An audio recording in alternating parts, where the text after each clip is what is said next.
part of our service where we will commemorate the sacrifice of our Lord Jesus Christ by dying on the cross just to save us from our sins.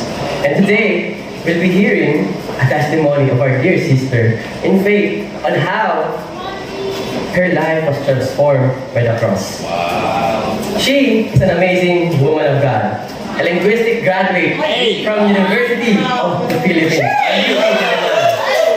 A graduate of bachelor's degree in ministries in the prestigious College of International College of Christian Ministry. Born and raised as pure Caviteña, and Bicolana na yun, in the province of Cavite, in Cavite City. And she is a part of the 12 missionaries who planted the church here in Naga. A very serving and inspirational co-lead of Trade Days and Bible Club. But above all, she is a precious daughter of our God. And before she shares her testimony, she asked me to read a scripture in Ephesians 2, verse 12 to 13. It says here, "Remember that at that time you were separate from Christ, excluded from citizenship in Israel, and foreigners to the covenants of the promise, without hope and without God in the world. But now in Christ Jesus, you who once were far away have been brought near by the blood of Christ." Family, I want to introduce to you Veronica Guerreros. Good morning, family and friends. It is an honor to share today what the cross means to me. For me, the cross of Jesus Christ means hope. Looking back in my life before I met Jesus, hope had always been something I tried hard to cling to but always failed to have. Hindi natural sa akin na tumingin sa hinaharap na may pag-asa. I grew up with a complete family, but we are broken. Sigawan at away ang laging laman ng bahay natin. And I haven't been taught much about anything. Sanay kami sa pamilya namin, yung kanya-kanyang buhay, walang pangaalamanan, gano'n. Close kami ng mga kapatid ko, pero not close enough to share what's really in our hearts. Yung mga salitang even po at opo, gano'n, sorry, thank you, I love you, hindi yun marinig sa bahay namin. I even thought asking for help is something I shouldn't do. Kasi tuwing manghingi ako ng tulong around the house, ay lagi ako napapagalitan or natataboy. The worst times were those times na even for lunch, I have to beg my mom. And she'd send me sa papa ko na nagsusugal. And my dad would just ignore me. And I'll just stand there sa may sugalan, not knowing what to do and feeling unsafe. Pero ayoko bumalik ng walang dala dahil I would be punished. But I'd also be very afraid na mapahiya at masigawan ni Papa. And my mom also used to tell us na it's our fault whenever they fight. So I grew up laging frustrated and helpless and feeling alone. But also trying to tell myself that it's okay. I refuse to pity myself. Ayoko maging kawawa. If I want or need something, I figured that I have no one else to depend to but myself. That's why even as a child, I learned to harden my heart and teach myself not to get hurt, or at least not to show kapag nasasaktan ako.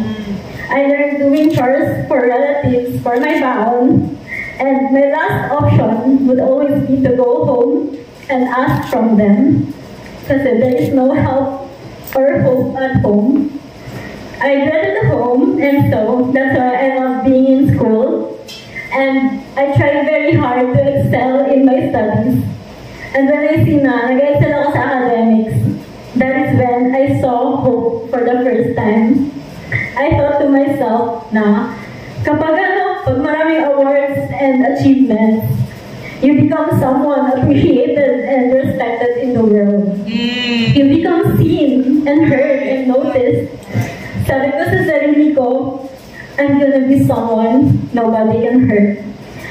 I made my education my everything. Ito lang yung isang ticket ko to have a happy life, to have hope. That's why I'm always afraid to fail. Kasi failing means going back home.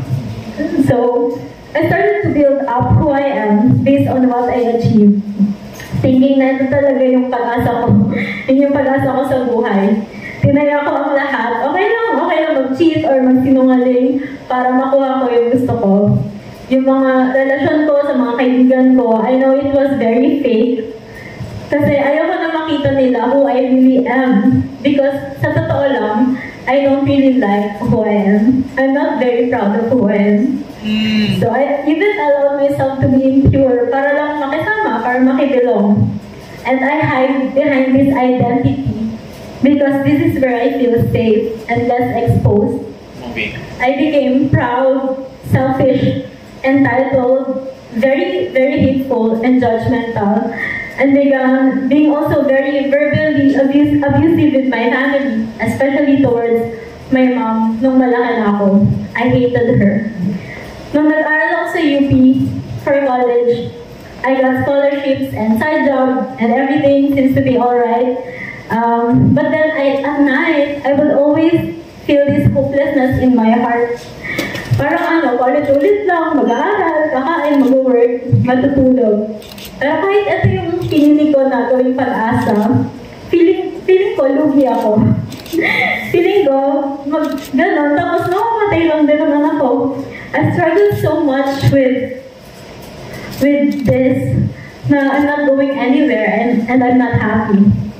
Turns out, achievements let me down too. Hope seems to be gone again when I felt I just got it. I didn't try to kill myself, but living is suffocating for me. And I remember many, many mornings in my life, I'm just wishing na I never woke up sana, hindi na lang nagising, ganun. But I got on with life kasi wala naman akong choice. Until one day, a girl invited me to a Bible talk inside our campus. Pumunta ako kasi sakto, nakat yung klase namin. And I attended the Bible studies eventually. And at first, I was so full of excuses na busy yung schedule ko and all. Pero ang totoo, it was just too real for me. And I felt exposed. And I don't like it. Little did I know na yun na pala yung way ni God para kuhanin yung atensyon at puso ko. Nung inaral namin sa Biblia ang tungkol sa krus ni Jesus, I was struck.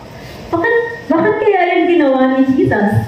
I didn't think my life was worth it for His life para sa mga sugat niya, sa gupit, at pasakit niya. I am unlovable, rebellious, and so far away. Hindi ko maisip paano may isang taong gagawin yun para sa akin ng walang kapalit. My heart was just so captivated by that kind of love na first time ko makita sa buhay ko. And with this sacrificial love is the promise of hope na pwede pala talagang magbago yung buhay ko. Sa scripture na binasa ni Royce kanina, I'm separated from God dahil sa lahat ng mga kasalanan ko. I was truly without hope and without God in the world. Pero ang Diyos ang unang lumapit at dinala ako sa pamamagitan ng dugo ni Jesus. Dinala niya ako sa tunay na pag-asa na naghatid sa akin sa totoo kong tahanan. Sa piling niya. Ito yung pag-asa na hindi mabibigo. Hindi sa achievements, sa relationships, o iba pang mga bagay ang matatagpuan ng pag-asa, kundi sa pagmamahal at sa pagsunod sa Diyos. I realize I'm not a victim, and I have the choice to hope as I look at the cross. Kaya naman, noong November 3, 2019, I decided to forgive and ask for forgiveness as well. And I left my life of sin and darkness, hatred, helplessness, and hopelessness, and was baptized for the forgiveness of all my sins, and made Jesus the Lord of my life. And as I found this hope in Jesus, I look forward to life again. This hope brought me dreams, but this time not just for myself, but for others as well. Jesus' hope to save the world became my hope as well for my family and my friends. Hope from Jesus taught me to love and to embrace and to care for people. Jesus' hope to be with his Father in heaven became my hope as well. Jesus' hope to be with you and I became the hope I hold on to every day. Simula noon hanggang ngayon, pamilya at mga kaibigan, ito pa rin ang pag-asang sobrang sarap panghawakan. I have seen many miracles because of this hope, including my relationship with my family being mended. This hope brought joy and peace even in sufferings. This hope taught me to not be a prisoner of my fear of failure anymore. This hope leads me to live my life to the full, and because of this hope, I have seen many people come to life.